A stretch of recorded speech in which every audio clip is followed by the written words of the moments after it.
तो क्या आपका भी पेट अक्सर गड़बड़ रहता है या फिर खाना प्रॉपरली डाइजेस्ट करने में आपको दिक्कत होती है? अगर आपको भी अक्सर ब्लोटिंग, हैवीनेस या फिर इनडाइजेशन की प्रॉब्लम रहती है तो आज की ये वीडियो आपके लिए है।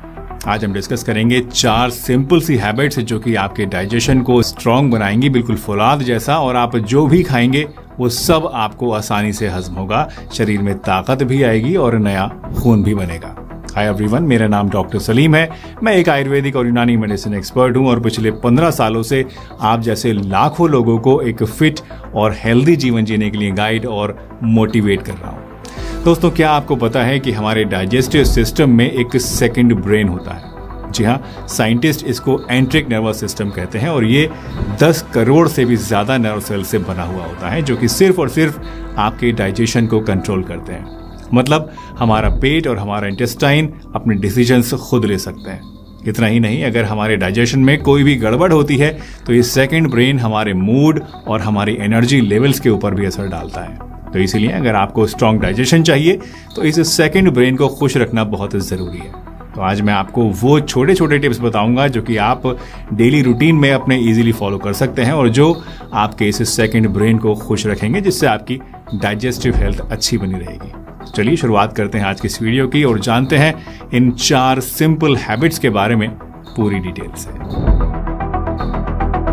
तो सबसे पहला टिप है पानी खाने से पहले, खाने के दौरान और खाना खाने के बाद पीना। लेकिन खाने के साथ या फिर खाने के बाद पानी पीने का तो मना किया जाता है। इनफैक्ट मैं खुद भी आपको कई बार इस बारे में बता चुका हूं, तो फिर आज मैं आपको ऐसा क्यों बोल रहा हूं? दरअसल खाना खाने के दौरान और खाना खाने के बाद ज़्यादा पानी पीने से आपको बचना चाहिए, क्योंकि इससे क्या होता है कि आपके डाइजेस्टिव जूसेस जो हैं वो डाइल्यूट हो जाते हैं, पतले हो जाते हैं और पेट की जठाग्नि कमज़ोर हो जाती है, जिससे खाना देर से हजम होता है। लेकिन अगर पानी को सही तरीके से पिया जाए और नियंत्रित मात्रा में पिया जाए तो ये आपके डाइजेशन के लिए एक नेचुरल बूस्ट भी बन सकता है।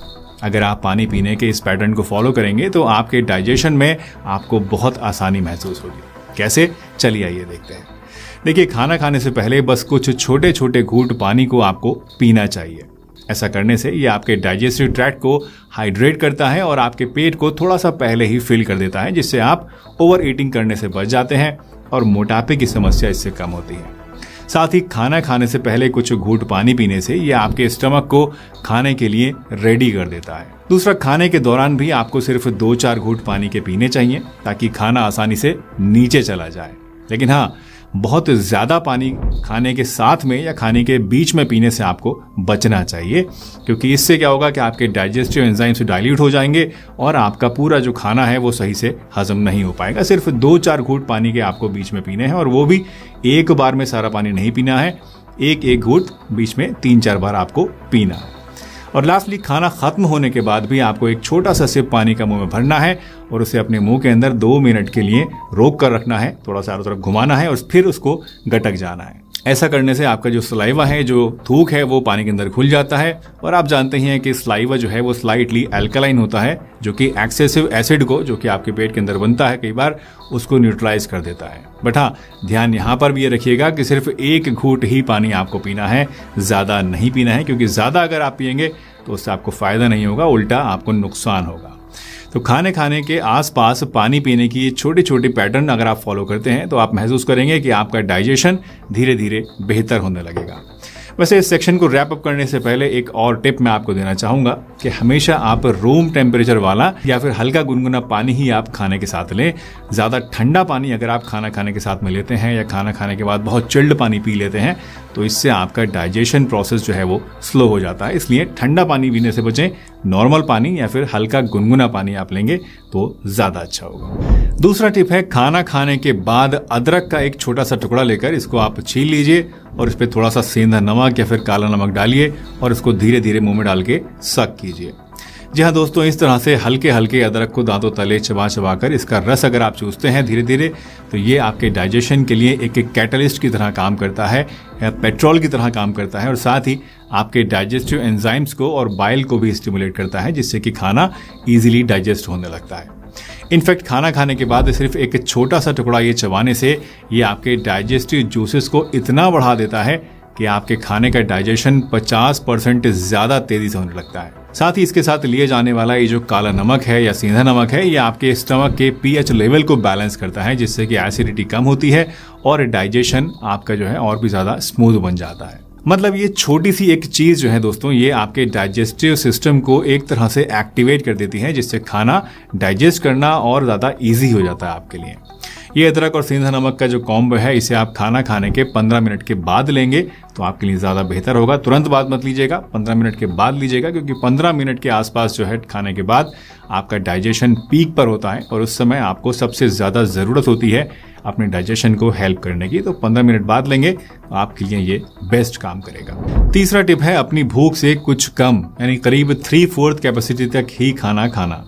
मतलब खाना खाते वक्त जितनी भूख आपको है उसका सिर्फ 75% तक ही खाना आप खाएं और पेट को बिल्कुल नहीं भरें, यानी ऊपर तक नहीं भरें। अब अगर आप खाना खाने के शौकीन हैं तो आप सोचेंगे कि यार इसका भला क्या लॉजिक है, खाना भी ढंग से ना खाएं। तो चलिए इस फैक्ट को सिंपल तरीके से समझते हैं।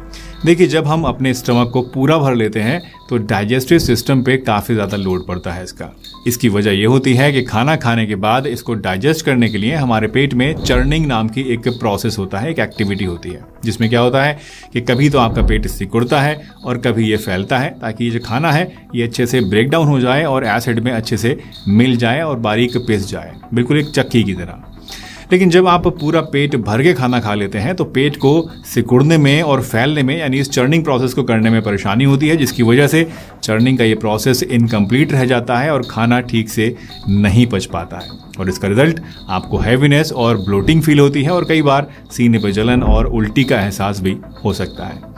इसके अलावा ज़्यादा पेट भर के खाना खाने से आपका सेकंड ब्रेन, जिसका जिक्र मैंने वीडियो के शुरू में ही किया था, ये आपकी बॉडी को सिग्नल देता है कि बॉडी की सारी एनर्जी खाने को डाइजेस्ट करने की तरफ लगा दी जाए, और इसके नतीजे में आपकी बॉडी सुस्त फील करती है और आपको कमज़ोर महसूस होता है, नींद सी आने लगती है और आपका मेटाबॉलिज्म जो है वो भी स्लो हो जाता है। एक और प्रॉब्लम जो कि ज़्यादा खाना खाने से आपको हो सकती है वो ये कि ऐसा करने से हमारे स्टमक के अंदर की जो लाइनिंग होती है ये धीरे धीरे स्ट्रेच होने लगती है, फैलने लगती है, और फिर आपको अपना पेट भरने के लिए और भी ज़्यादा खाना चाहिए होता है, और इसकी वजह से आपकी भूख ज़्यादा बढ़ जाती है, आपकी खुराक भी बढ़ जाती है और इसकी वजह से ओबेसिटी और वेट गेन की दिक्कत हो सकती है। बट इसके उलट जब आप 3/4 यानी 75% तक ही खाना खाते हैं तो आपका डाइजेस्टिव सिस्टम रिलैक्स रहता है और आपका स्टमक खाने को अच्छे से प्रोसेस कर पाता है, जिससे कि आपको लाइट फील होता है और खाने के पार्टिकल्स अच्छे से पिस कर जल्दी हजम हो जाते हैं। इस हैबिट से आपको ब्लोटिंग कम होगी और बॉडी में एनर्जी लेवल्स भी आपके बेहतर बने रहेंगे। इसलिए खाना खाते वक्त फुल फील होने से पहले ही आपको रुकने की कोशिश करनी चाहिए। ऐसा करने से आपको उस टाइम तो हो सकता है कि लगे कि यार पेट अभी मेरा सही से नहीं भरा है, लेकिन कुछ देर के बाद आपको संतुष्टि ज़रूर महसूस होगी और आपको पेट भी भरा हुआ महसूस होगा। चौथी और लास्ट हैबिट जो कि आपको अपने डाइजेशन प्रोसेस को स्मूथ और अपने पेट को मजबूत बनाने के लिए अपनानी चाहिए वो है रोज़ाना अल्कलाइन वाटर पीने की आदत डालना। दोस्तों, ये एक सिंपल सी टेक्निक है जो कि आपके डाइजेशन को स्ट्रॉन्ग करने में बहुत इफेक्टिव होती है। देखिए, हमारी बॉडी में जब एसिडिटी बढ़ती है, जिसे हम आयुर्वेद में पित्त कहते हैं, तो इसकी वजह से कई तरह की प्रॉब्लम्स हमारे अंदर होने लग जाती हैं। इसकी वजह से आपको एसिडिटी हो सकती है, हार्ट बर्न यानी सीने पे जलन की शिकायत हो सकती है, इनडाइजेशन हो सकता है, फोड़े फुंसी निकल सकते हैं, एलर्जीज हो सकती हैं, बाल झड़ना शुरू हो सकते हैं और पेशाब में जलन की शिकायत भी हो सकती है। और इसीलिए जब आप अल्कलाइन वाटर को पीते हैं तो बॉडी की ये बढ़ी हुई एसिडिटी इसकी वजह से न्यूट्रलाइज होती है और शरीर और हाजमा दोनों स्वस्थ रहते हैं। अल्कलाइन वाटर को बनाने के लिए आप पानी ले लीजिए और इसको एक एक बर्तन के अंदर ढक के रख दीजिए, और इसके अंदर आप कुछ खीरे के स्लाइसेस काट के, पुदीने के पत्ते लेकर और थोड़े से नींबू के स्लाइसेस काट के डाल दीजिए और रात भर इसको भीगा हुआ रहने दीजिए, ताकि जो इंग्रेडिएंट्स हैं ये अपने नेचुरल मिनरल्स को और अपने न्यूट्रिएंट्स को पानी में रिलीज कर दें। सुबह जब आप उठेंगे तो आप इस पानी में से 1 गिलास लेकर इसको पी लीजिए और दिन भर इस पानी को थोड़ा थोड़ा बाद में भी पीते रहिए। ये अल्कलाइन वाटर आपकी बॉडी के पीएच बैलेंस को थोड़ा सा अल्कलाइन बनाएगा, जो कि एसिडिटी को कम करता है और बॉडी को डिटॉक्स भी करता है।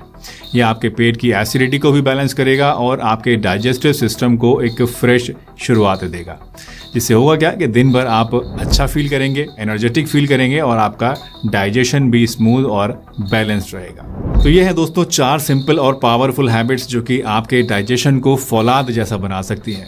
इन छोटी छोटी हैबिट्स को अपने डेली रूटीन में ऐड कीजिए और फ़र्क महसूस कीजिए। अगर आप इन हैबिट्स को ट्राई करते हैं तो हमें कमेंट सेक्शन में ज़रूर बताइएगा कि आपका एक्सपीरियंस इनके साथ कैसा रहा। और अगर ये वीडियो आपको हेल्पफुल लगी हो तो प्लीज़ लाइक और शेयर करना बिल्कुल भी ना भूलें, ताकि और लोग भी अपने डाइजेशन को स्ट्रांग बना सकें और इस वीडियो से फ़ायदा हासिल कर सकें। हंसते रहिए, मुस्कुराते रहिए, रोज़ कुछ ना कुछ नया सीखते रहिए ताकि आप रह सकें हेल्दी हमेशा। दोस्तों, आज डॉक्टर साहब ने हम सभी लोगों को स्वास्थ्य से संबंधित बहुत ही शिक्षाप्रद जानकारी दी है। आशा करता हूं कि यह स्वास्थ्य संबंधी शिक्षाप्रद जानकारी आप लोगों को अवश्य पसंद आई होगी। तो दोस्तों, अगर यह वीडियो आप लोगों को पसंद आया हो तो वीडियो को लाइक करें और अधिक से अधिक लोगों को शेयर भी करें, जिससे और भी लोग यह शिक्षाप्रद स्वास्थ्य संबंधी जानकारी का अपने जीवन में लाभ उठा सकें। और दोस्तों, अगर आपने अभी तक हमारे चैनल को सब्सक्राइब नहीं किया है तो आप हमारे चैनल को तुरंत सब्सक्राइब भी कर लें, जिससे आप लोगों को नोटिफिकेशन के माध्यम से हमारे यह शिक्षाप्रद वीडियो तुरंत प्राप्त होते रहें और आप इसी तरह स्वास्थ्य संबंधी शिक्षाप्रद जानकारियों का लाभ उठाते रहें। दोस्तों, कल फिर डॉक्टर साहब के किसी स्वास्थ्य संबंधी शिक्षाप्रद वीडियो के साथ आप लोगों के समक्ष फिर से प्रस्तुत होंगे। तब तक के लिए नमस्कार।